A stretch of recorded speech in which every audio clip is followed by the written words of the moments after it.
어떤 농부가 밭을 갈고 있습니다. 밭을 갈고 있어요. 밭을 갈고 있는데 땀을 많이 흘렸어요. 뭘 느낄까요? 갈증을 느끼는 거예요. 아, 내가 뭐를 알아차렸나요? 목이 마르다라는 걸 뭐 했다? 알아차렸다 이 말이에요. 알아차렸는데 그래. 아까 내가 올 때 저 나무 그늘에 뭐를 놔놨어요? 시원한 얼음물을 놔놓은 게 알아차린 거예요. 그래서 쟁기질을 멈추고 어디로 가나요? 그걸 우리는 뭐라고 합니까? 행동이라고 하는 거예요. 행동. 행동하는 거예요. 자, 가서 물이 여기 있어. 이 물을 갈증 나니까 땀도 많이 흘리고 하니까 갈증 나니까 마셨어. 자, 이 물을 마시는 행위를 뭐라고 합니까? 접촉이라고 해요. 접촉이 될 때 내가 갖고 있는 욕구가 처음에 뭐였나요? 갈증이었잖아요.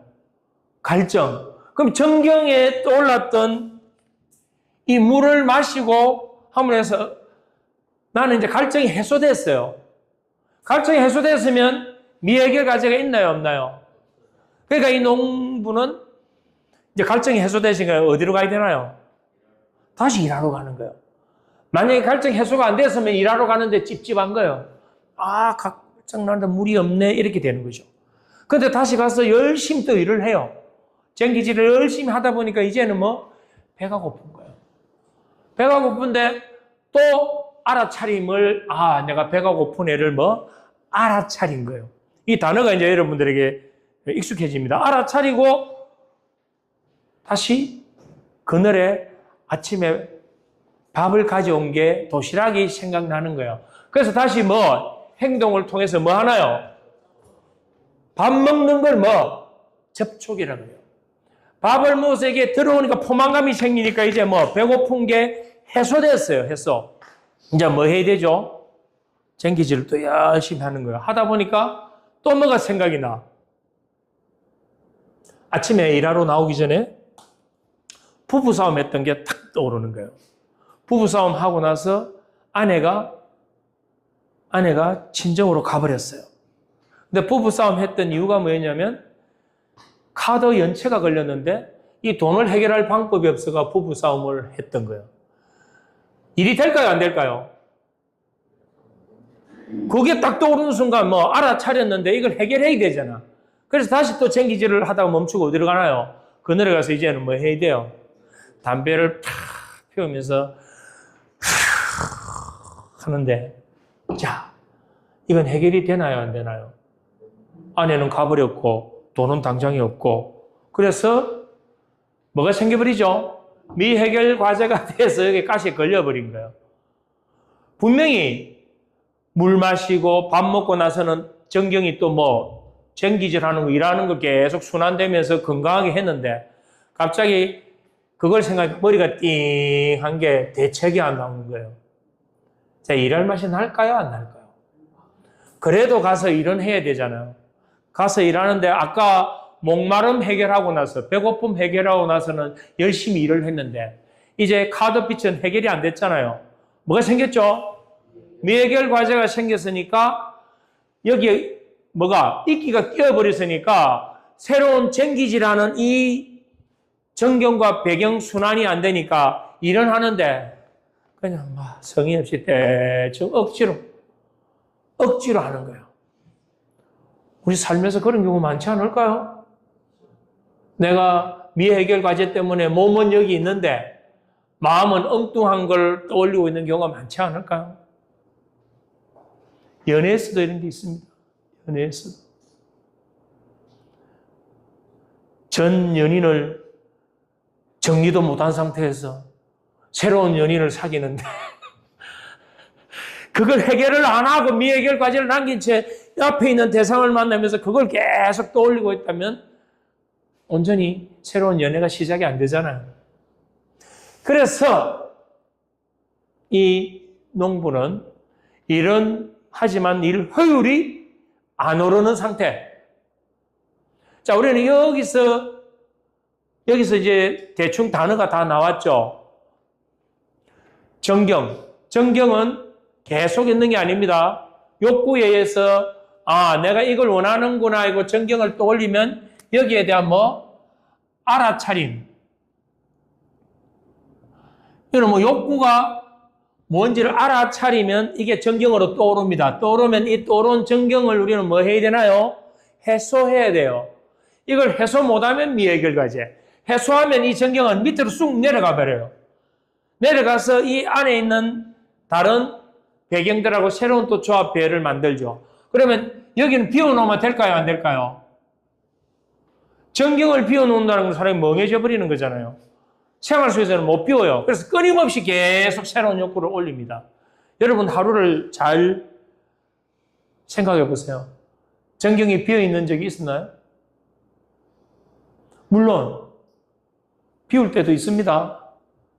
트랜스 상태, 몽롱한 상태가 되거나 또는 깊은 명상에 들어가거나 이럴 때 우리는 그 경험을 하기도 하지만 일상에서는 정경과 배경은 이렇게 순환된다. 그렇다면 그 농부는 이제 뭐를 가지게 되나요? 이 미해결 과제 때문에 그 시간 이후로 자기가 여기에 초점을 맞춰서 그게 해결 안 됐기 때문에 그 시간 이후로는 이렇게 무기력하고 우울하고 화나고 짜증나는 그 상태를 계속 유지하고 있는 거예요. 자, 여기서 이제 우리의 삶으로 다시 돌아가 봅니다. 여러분들이 알고 있는 여러분은 진짜 여러분일까요?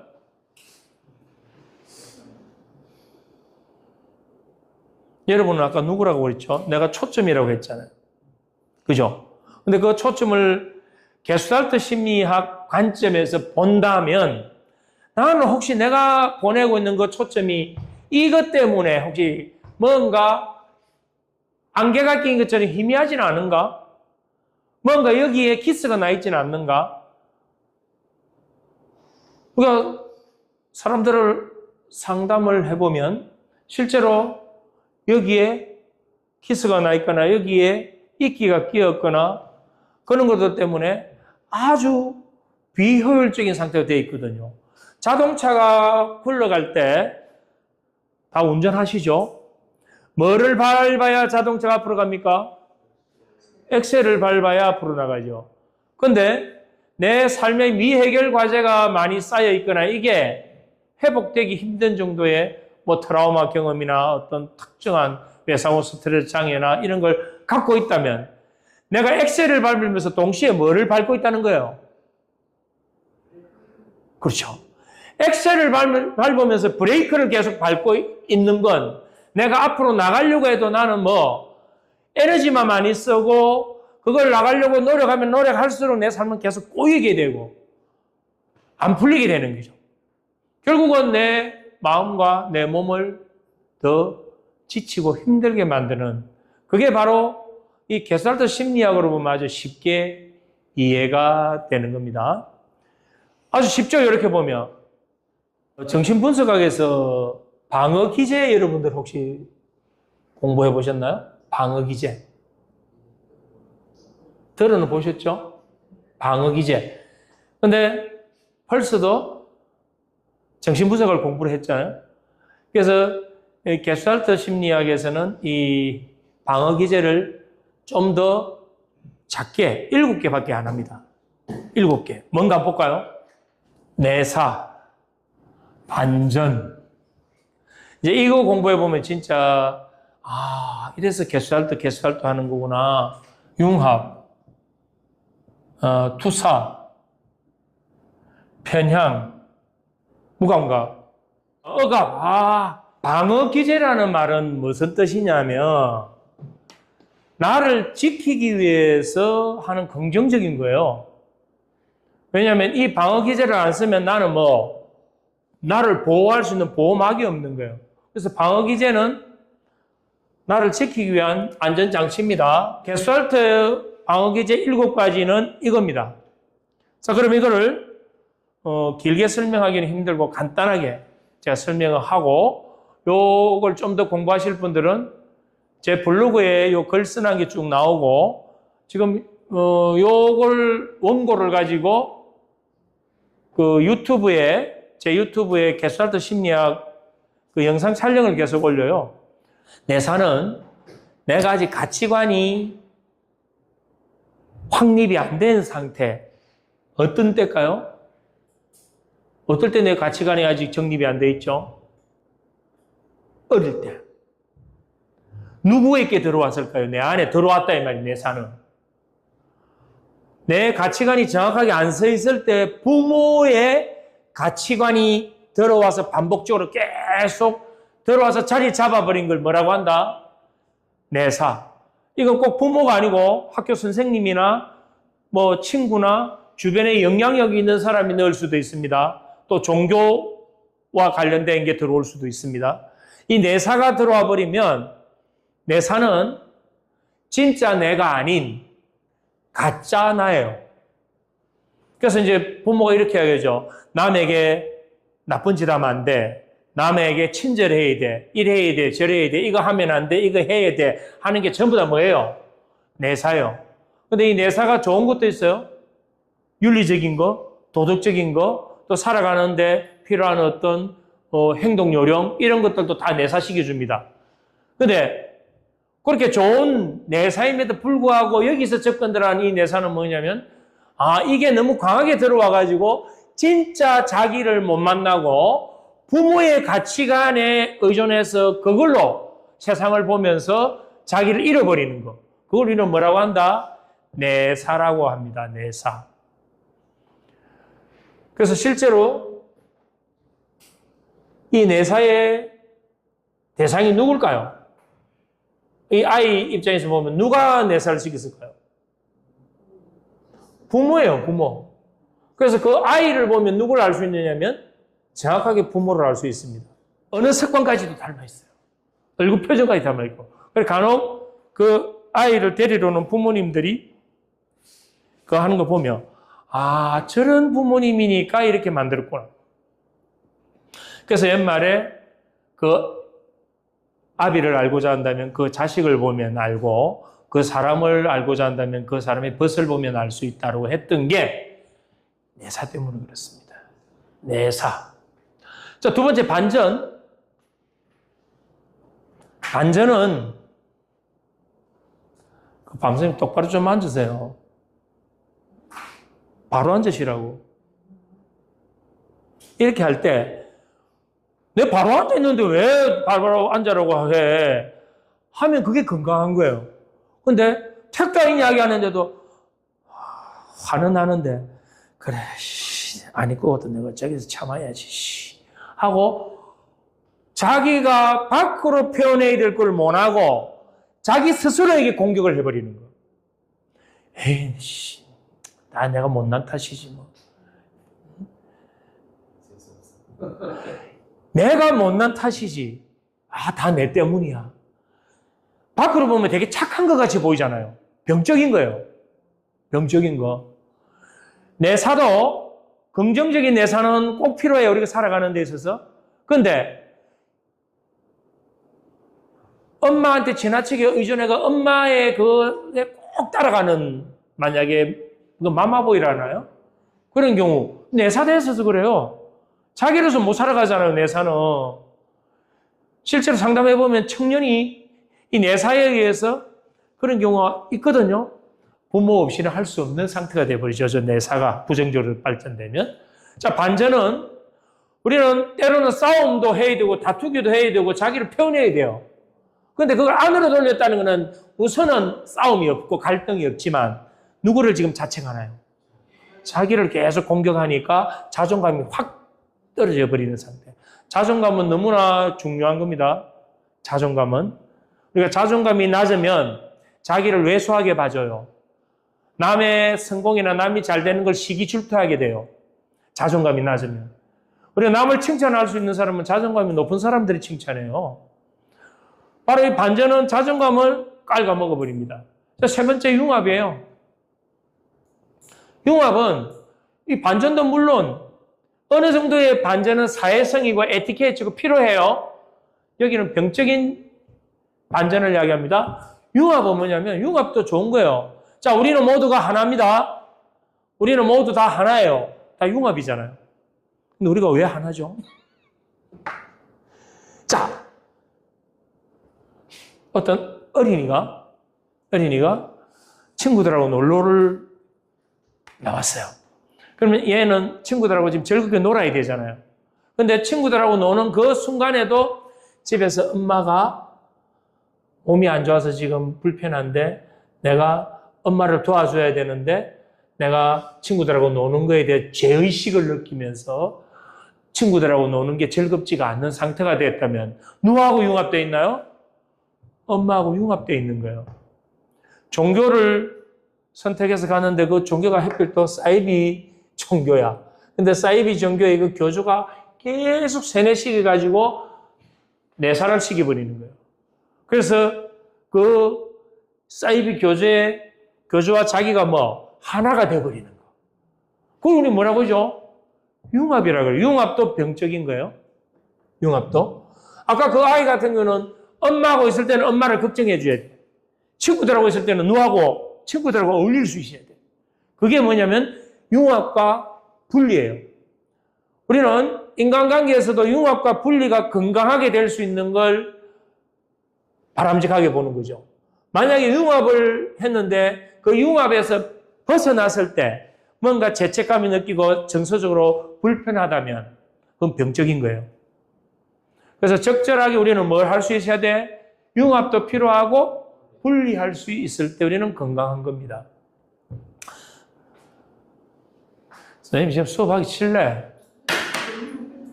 수업하기 싫은 거 아니에요?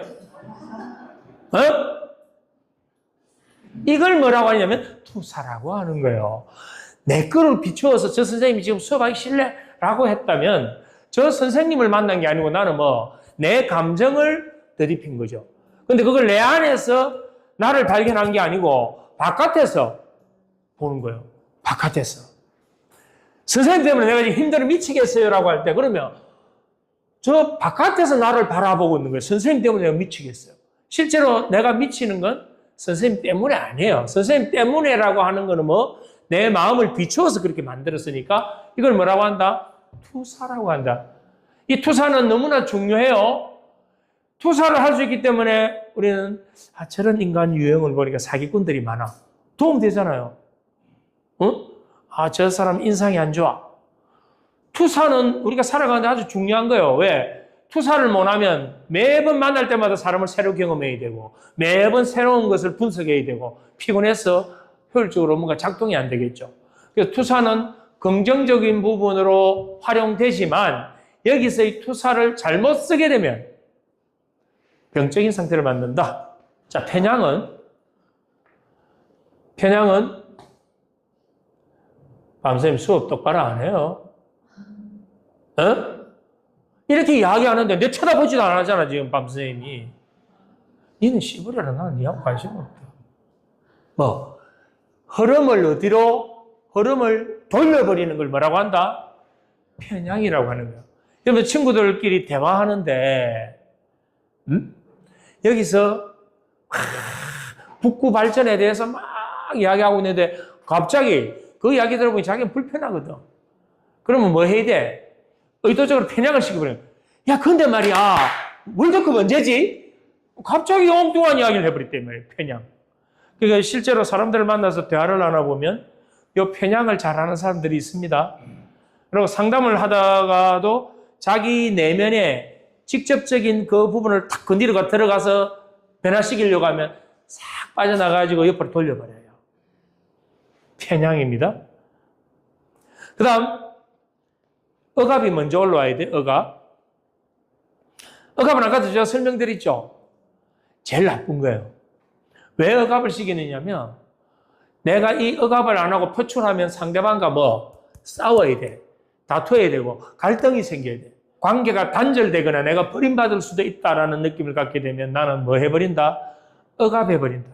그래서 억압한 사람들이 대부분 착하게 보이고 바르게 보이고 모범적으로 보이지만 그런 사람들 중에 다른 탈출구가 있어가지고 성취하는 사람들은 건강을 회복하지만 그렇지 못한 사람들은 이 억압에 의해서 대부분 심리적 장애를 갖게 될 가능성이 아주 높아집니다. 무감각은 감각을 못 느끼는 것. 왜 못 느낄까요? 감각을. 실제로 못 느끼는 게 아니고 이 감각을 내가 온전히 그대로 받아들였을 때 내가 너무나 고통스럽고 힘드니까 감각을 차단해버리는 거예요. 그래서 밖에 나가서 추운데도 물어보는 거예요. 춥지 않아? 하면 뭐라 하는지 아세요? 괜찮습니다 라고 하는 거예요. 우리는 추우면 뭐라고 해야 되나요? 춥지만 견딜 수 있을 것 같습니다가 정상이잖아요. 근데 괜찮습니다 라고 하거든. 배가 고프다고 자기가 표현하면 되잖아요. 근데 그까지도 억압 차원이 아니고 아예 감각을 차단시켜버리는 거죠. 그건 병적인 상태로 간다 이 말이에요. 그래서 겨울에 슬리퍼 신고 영하 10도 바깥에 걸어가면서도 전혀 아무렇지도 않다라고 한다면 무감각 상태예요. 자, 우리는 요거를 지금 제가 맛배기만 간단하게만 설명드린 거고 이 7가지를 만약에 여러분들이 좀 더 깊이 이해하고 그걸 자기 삶에 비추어서 인간관계든 어떤 상담이든 교육에서든 활용한다면 이건 간단하잖아요. 7개밖에 안 되니까 여러분들에게 도움이 많이 될 거예요. 그 자료는 제 블로그에 지금 다 올려져 있습니다. 그래서 좀 길어요. 공부는 됩니다. 공부는. 그리고 그걸 또 보시고 나중에 그 공부에 좀 더 관심 있는 분들은 유튜브에서 그걸 보시고 공부하는데 도움을 받았으면 좋겠습니다. 자, 오늘 게스탈트 심리 요 정도 맛배기만 보여드렸는데 좀 도움이 될까요? 질문 있으면 질문 받겠습니다. 그러면 깔끔하게 마치도록 하겠습니다. 수고 많으셨습니다.